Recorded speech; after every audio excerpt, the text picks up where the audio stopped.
નમસ્કાર, આપ જોઈ રહ્યા છો મંતવ્ય ન્યૂઝ અને સીધો સંવાદ સાથે હું રોનક મોઠવાડિયા। ગુજરાતમાં ચૂંટણી આવી, તૈયારી તેજ બની અને પ્રચાર શરૂ થઈ ગયો।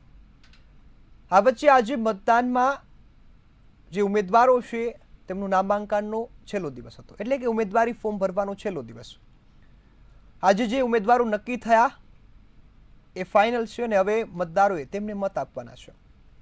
પરંતુ આ પહેલા ગુજરાતનું રાજકારણ ખૂબ સારું એવું ગરમાયું।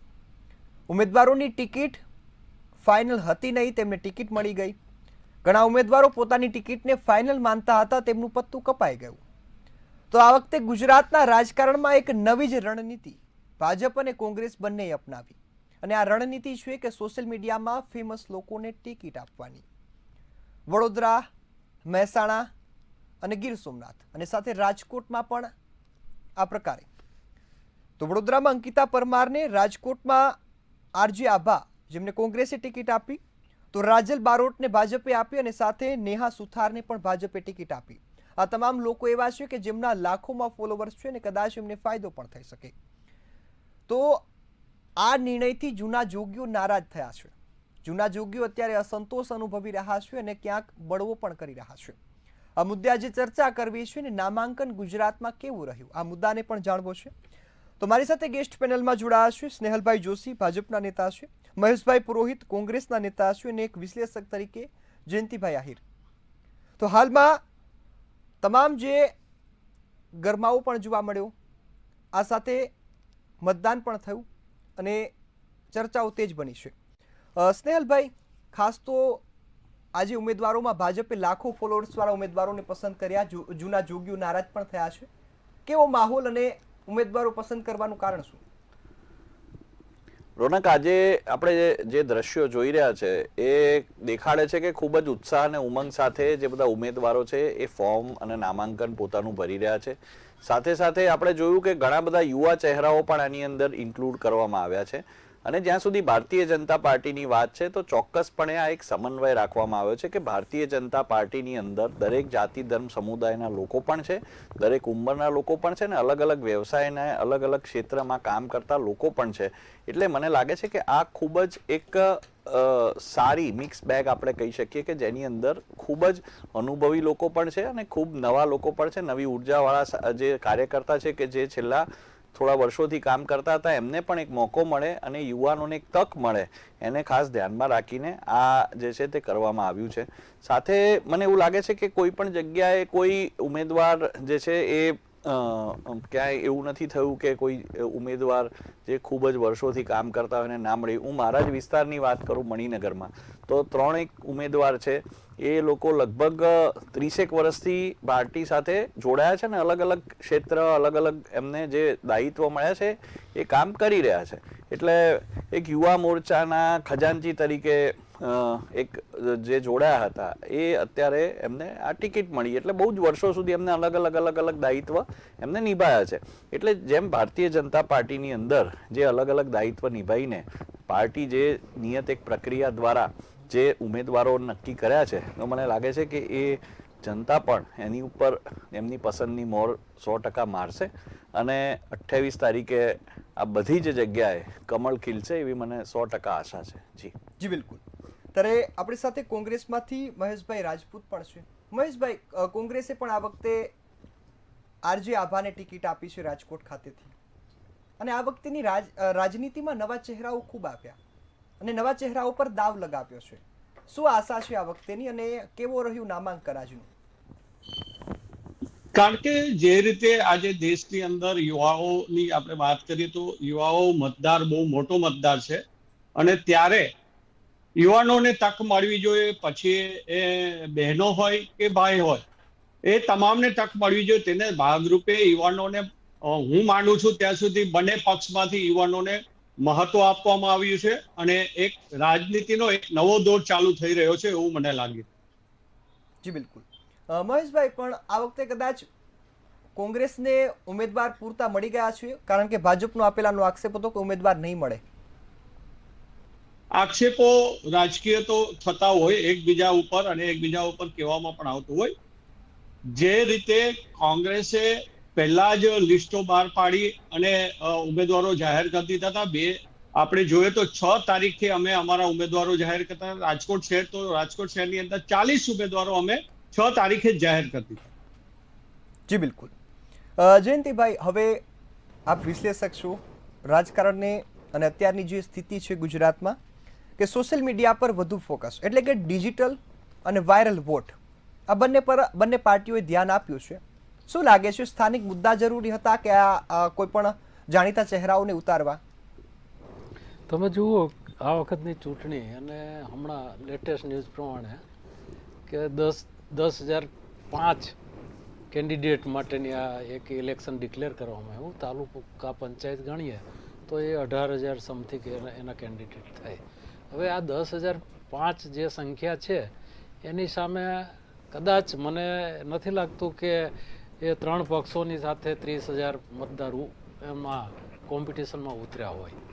અને અંદાજે 20,000થી વધુ ઉમેદવારી પત્રકો ભરાયેલા નથી. એટલે ક્યાંક ને ક્યાંક કસમકસ જે 3 પક્ષો, એમાં ભાજપે જે જેન જી એમાં 10,000ની સામે એણે 7,000 જેન જી કે જેન એક્સ કે 21થી 35 વર્ષ અને 35થી 40, 21થી 30 ને 30થી 40 વર્ષ વચ્ચેના 7,000થી વધુ ભાજપે ઉમેદવાર ઉતારેલા મેદાનમાં.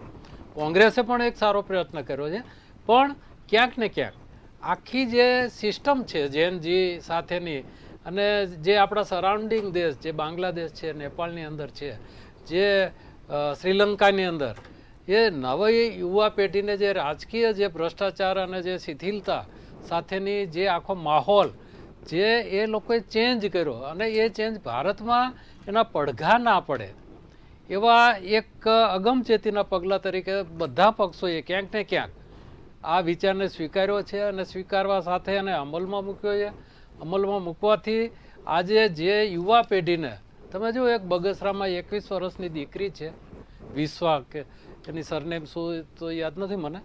હવે BSc નર્સિંગની આ સ્ટુડન્ટને બગસરાની અંદર પંચાયતની નગરપાલિકાની એને ટિકિટ આપી દીધી.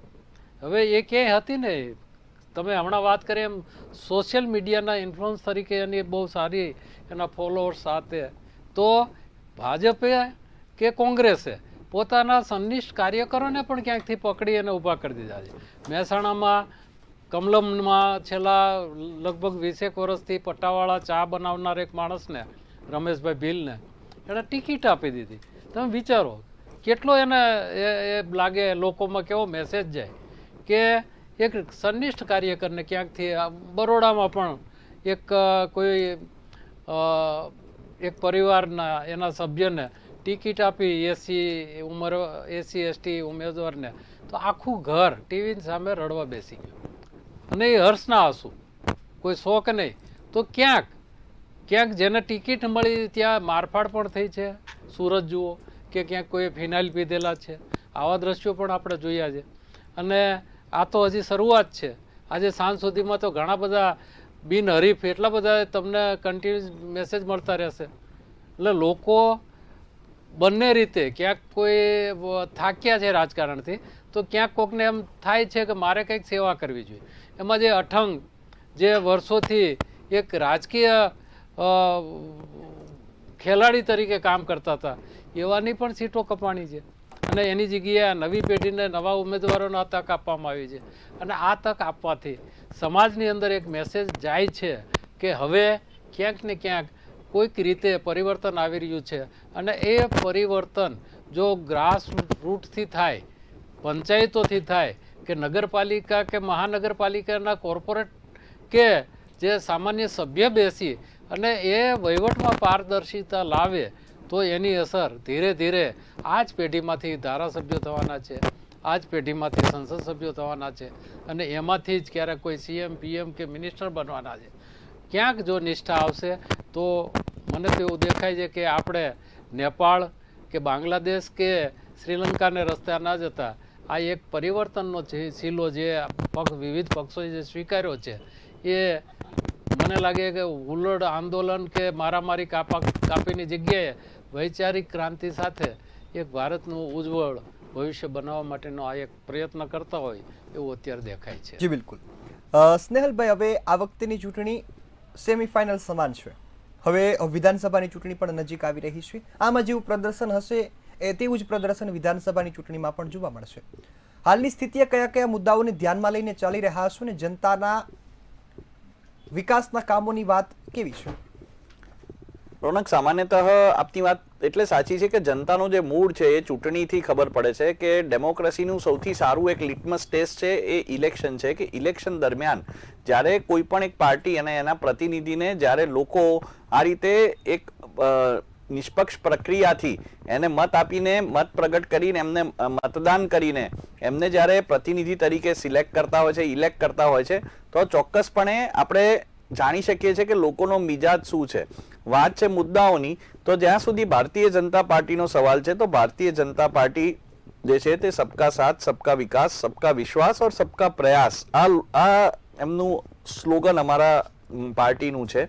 અને આ જ સ્લોગન સાથે અમે લોકો કામ કરી રહ્યા છે. જ્યાં જ્યાં આપણે જોયું કે વિકાસના કામો હોય એ ગામડાઓથી લઈને શહેરોથી લઈને દરેકે દરેક જગ્યાએ લોકો સુધી પહોંચે એનો જે પ્રયાસ છે તે ચૂંટાયેલા પ્રતિનિધિ સતત કરતા આવ્યા છે. ઇવન કાર્યકર્તાઓ પણ લોકોની સાથે સતત સંપર્કમાં રહે છે.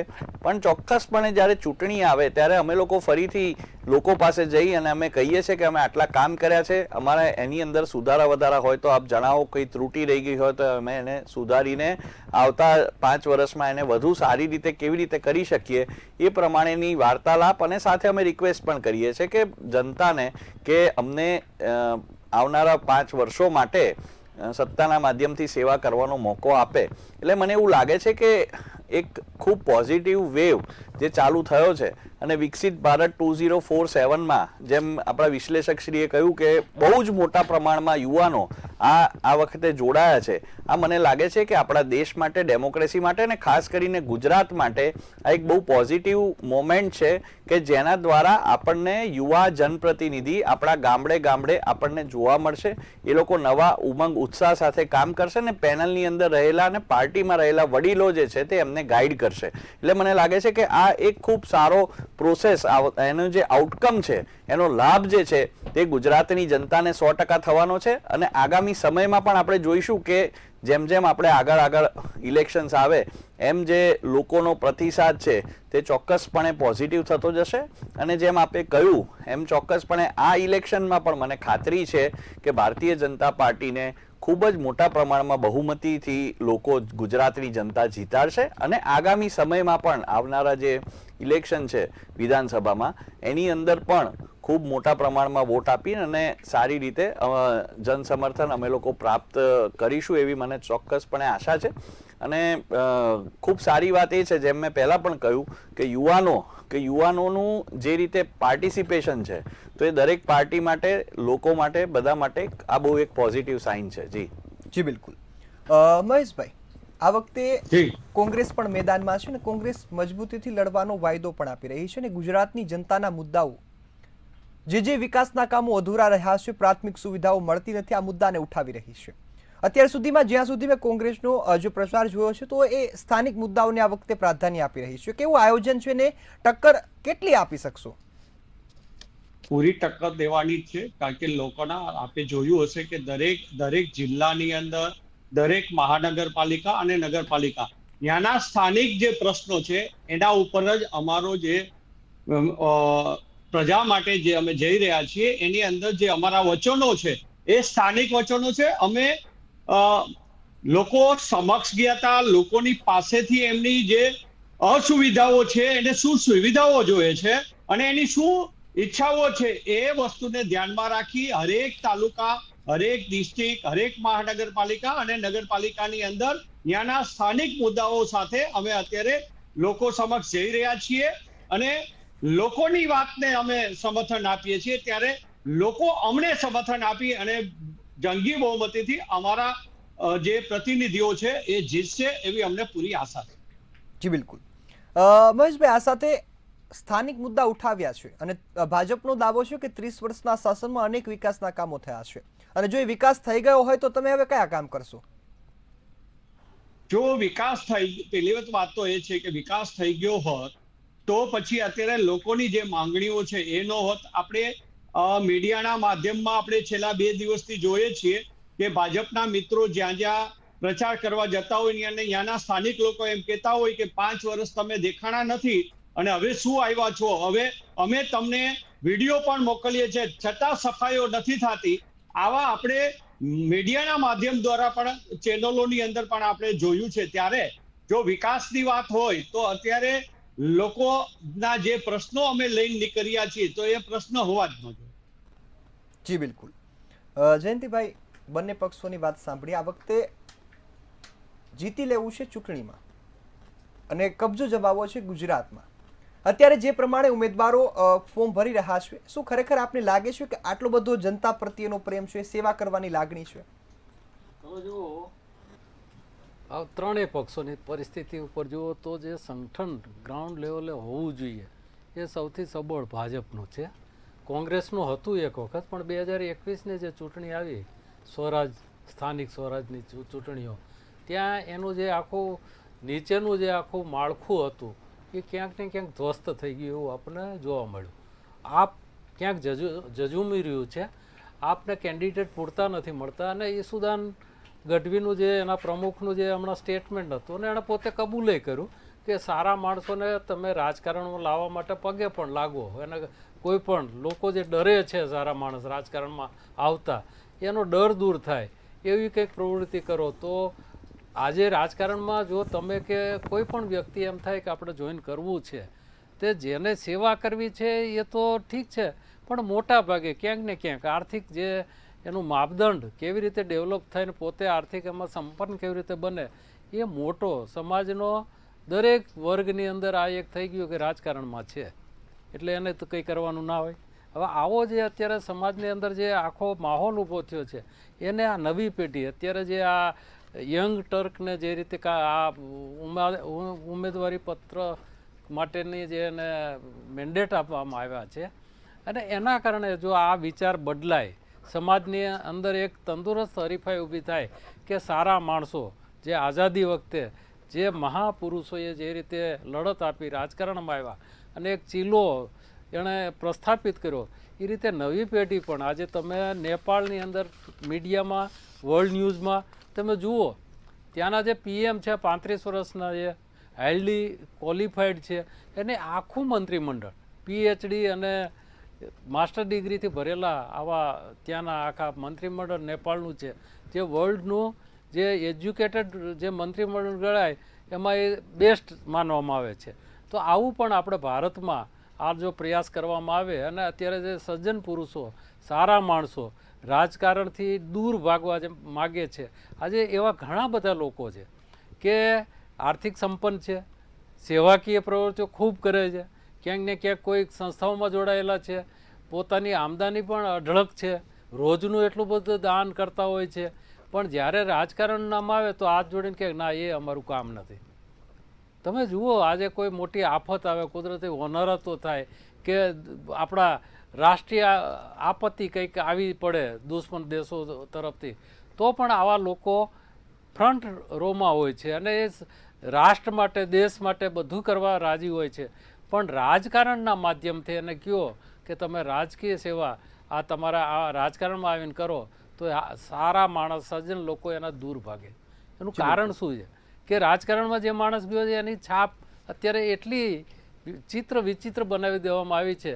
પણ જો એ સમાજની અંદર આ એક આભા પણ દૂર કરવામાં આવે, આ અત્યારે જે એની ઉપર જે રીતે છાપ ઊભી કરી રાજકારણી તરીકે આવેલી છે, આપણા ફિલ્મો હોય કે આપણા સોશિયલ મીડિયા હોય કે પ્રિન્ટ મીડિયા હોય કે આ ટીવી માધ્યમ હોય, ત્યાં જ્યારે રાજકારણનું નામ આવે કોઈ પણ સજ્જન પુરુષ હોય તો એને શંકાની દ્રષ્ટિથી જોવામાં આવે છે. આ અત્યારે જયંતજીને જે રીતે આગળ કરવામાં નવા આ પક્ષોએ અત્યારે પહેલ કરી છે, કોંગ્રેસ અને આપ પણ જો આપનો પ્રમુખ કહેતા હોય કે સજ્જનોને રાજકારણમાં લાવવા પગે લાગો તો લાગવું પડે તો લાગો, હું પણ લાગીશ, પણ સજ્જનો જ્યાં સુધી આમાં ઇન્વોલ્વ નહીં થાય ત્યાં સુધી તમને ક્યાંક ને ક્યાંક ભ્રષ્ટાચાર, બેરોજગારી, અત્યાચાર, અન્યાય આ બધા જે માહોલ ક્યાંક ને ક્યાંક સાંભળવા મળશે. પણ નિષ્ઠાવાળા આવશે તો આ બધા દૂષણો દૂર થશે. જી બિલકુલ. સ્નેહલભાઈ, હવે મુદ્દો આવ્યો ફરીથી સ્થાનિક સુવિધાઓનો. દ્રશ્યો તમે પણ જોયા હશે, ટીવી સ્ક્રીન પર જનતાએ પણ જોયા હશે કે વિરોધ તો થઈ રહ્યો છે ભાજપના કોર્પોરેટરનો કે 5 વર્ષથી દેખાયા નથી, હવે શું કામ આવ્યા, અને પોસ્ટર પણ લાગી ગયા છે કે નેતાઓને પ્રચાર માટે આવવાનું પ્રતિબંધ છે. આ મુદ્દાને કઈ રીતે જોઈ રહ્યા છો? ખરેખરમાં સ્થિતિ આવી છે ખરા? રોનક, આપણે તમે જે કીધું એ મીડિયાના માધ્યમથી આપણે સૌએ જોયું, પણ જ્યારે ઓવરઓલ પિક્ચર જો ગુજરાતનું જોઈએ તો દરેકે દરેક, જેમ મેં કીધું કે પહેલા જ્યારે મોદીજી અહીંયા ગુજરાતમાં મુખ્યમંત્રી બન્યા ત્યારથી જે વિકાસની ગાથા ચાલુ થઈ છે ને, ગુજરાતનો જે વિકાસ થયો છે, બધા જ ગામોમાં વીજળી, બધા જ ગામોમાં જે ફાઇબર ઓપ્ટિક કેબલની સુવિધા, બધા જ ગામોમાં સારા રસ્તા, બધા જ ગામોમાં જે માળખાકીય સુવિધા છે તેનો સુધારો, આ બધું જ જે છે તે ક્રમશઃ આટલા વર્ષોમાં થયું જ છે.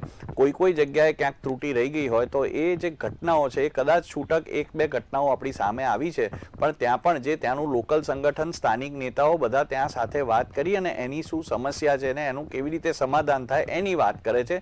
જ્યારે એની સામે મને પણ નવાઈ લાગે છે કે કોંગ્રેસ પાર્ટી જે છેલ્લા 30 વર્ષથી જનતાનો વિશ્વાસ પણ એ લોકોને મળતો નથી, જનતાની વચ્ચે જવાનું જે છે તે એ લોકો કોઈ પણ કારણસર ટાળે છે, એમની પાસે કદાચ સંગઠન પૂરતું નથી, એમની પાસે કદાચ ઈચ્છા નથી.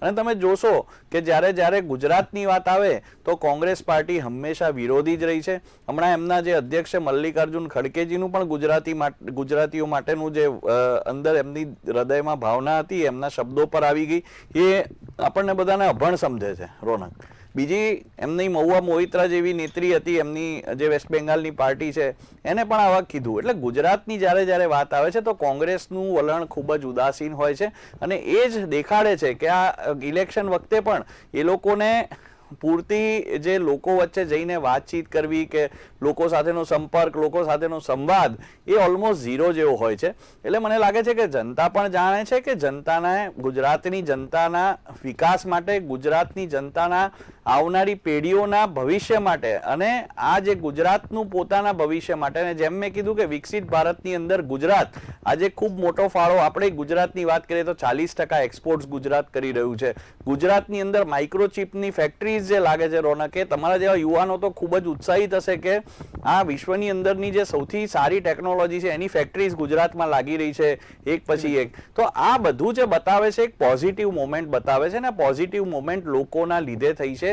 આદરણીય નરેન્દ્ર મોદીનો જે વિચાર છે એની સાથે ભારતીય જનતા પાર્ટી લોકોને જોડીને આગળ વધી રહી છે. આ વખતે યુવાનોને લઈને, હું અડધી મિનિટમાં મારી વાત પૂરી કરીશ, યુવાનોને લઈને પણ આગળ વધી રહી છે. એટલે મને લાગે છે કે તમારો જે પ્રશ્ન છે એ ચોક્કસપણે ખૂબ જ જરૂરી છે કે રોડ, ગટર હોય, ડ્રેનેજ હોય, રસ્તા હોય, આ બધી જે માળખાકીય સુવિધાઓમાં જ્યાં ત્રુટિ છે ત્યાં પણ ભારતીય જનતા પાર્ટીના જે ચૂંટાયેલા પ્રતિનિધિ કામ કરશે, અને સાથે સાથે આ જે વિકાસ જે છે તે પણ ચાલુ રહેશે. જી બિલકુલ. મહેશભાઈ, જે પ્રકારની સ્નેહલભાઈએ વાત કરી, ગુજરાતમાં વિકાસ ખૂબ ઝડપીથી આગળ જતો રહ્યો છે, આગળ વધી રહ્યો છે ને વધવાનો પણ છે, પરંતુ 30 વર્ષથી કોંગ્રેસને દૂર રાખવાની વાત પણ અહીં સ્નેહલભાઈએ કરી દીધી છે. શું ખરેખર કોંગ્રેસની ઈચ્છા નથી ગુજરાતમાં સરકાર બનાવવાની અથવા તો ગુજરાતમાં સંગઠન માળખું મજબૂત કરવાની? આપણે પહેલી વાત એ કરીએ કે જેમને સ્નેહલભાઈ જે ભાઈએ કીધું એ મુજબ કે રાજકોટ, આપણે રાજકોટનો જ પહેલો દાખલો દઈ દઉં કે આજ નરેન્દ્રભાઈ મોદી રાજકોટમાં પ્રથમવાર ચૂંટણી લડ્યા ત્યારે એવું અહીંયા લોકોને ખુલ્લેઆમ એવું વચન દેતા હતા કે રાજકોટ વાસીઓને હું પાણી કરી દઈશ, 24 કલાક તમારા નળોમાં પાણી આવશે. આજે પણ રાજકોટમાં ટેન્કર રાજ છે અને ટેન્કરોથી રાજકોટના વોર્ડોની અંદર પાણી અત્યારે કોર્પોરેશન આપી રહી છે. એટલે પહેલી તો વાત એ કે વિકાસની વાતો કરતા હોય તો રાજકોટ જેવું સૌરાષ્ટ્રનું એક હૃદય કહેવાય, એ હૃદયની અંદર પણ ટેન્કરોથી અત્યારે પાણી દેવાય છે. વાત રહી કે સારા લોકોને આવવું જોઈએ, હું પણ આપના માધ્યમ દ્વારા કહું છું કે સારા લોકોએ રાજકારણમાં આવવું જોઈએ, પણ વાત ત્યાં છે કે સારા લોકો કોઈ પણ ભાજપ સિવાય કોઈ પણ પાર્ટીમાં જોઈન્ટ થાય અને સારો વેપારી હોય તો એને ત્યાં જીએસટી ની રેડું આવે, ઈડી આવી જાય, એને દબાવવામાં આવે.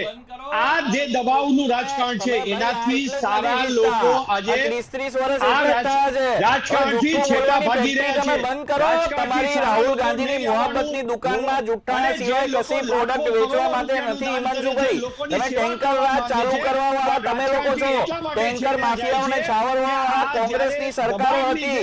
એટલે હવે મહેરબાની કરી કરીને લોકોને તમે બીવડાવવાની વાત ના કરો, ખોટું પીરસવાની વાત ના કરો, આ પ્લેટફોર્મનો દુરુપયોગ કરીને તમે લોકોને એવું કહો છો જી, કે લોકોના જી, ત્યાં આપ રેડ બંને બને છે. સમયની મર્યાદા છે. કોઈ સ્નેહલભાઈ. જગ્યાએ હિમાંશુભાઈ આવું નથી થતું. સ્નેહલભાઈ, એમને વાત પૂરી કરવા દો, પછી આપણે ચર્ચા રોકવી પડશે. હથિયારોને પ્રવેશ આપવામાં આવ્યો આ ગુજરાતની અંદર ભાજપના સ્ટેજ ઉપર.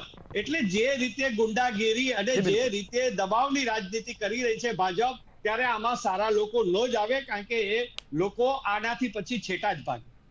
જી બિલકુલ, સમયની મર્યાદા છે એટલે કાર્યક્રમને સમાપ્ત કરવો પડશે. આપ સૌ અમારી સાથે જોડાયા, મુદ્દા પર સૌ ખૂબ સરસ ચર્ચા કરી, બદલ આપનો ખૂબ ખૂબ આભાર. Thank you. તો હવે નિર્ણય ગુજરાતની જનતાના હાથમાં છે, બટન પણ તમારા હાથમાં છે. 25 તારીખે 26 તારીખે જે મતદાન થવાનું છે એમાં કયો પક્ષ અને કયો ઉમેદવાર પસંદ કરવો એ તમારા હાથમાં છે. આશા છે કે તમને તમારા ભવિષ્યની ચિંતા હશે ને તમે યોગ્ય ઉમેદવારની પસંદગી કરશો. આ આશા સાથે અહીં કાર્યક્રમ સમાપ્ત કરીએ છીએ. ફરીથી મળીશું એક નવા મુદ્દા સાથે. ત્યાં સુધી મને રજા આપશો. નમસ્કાર.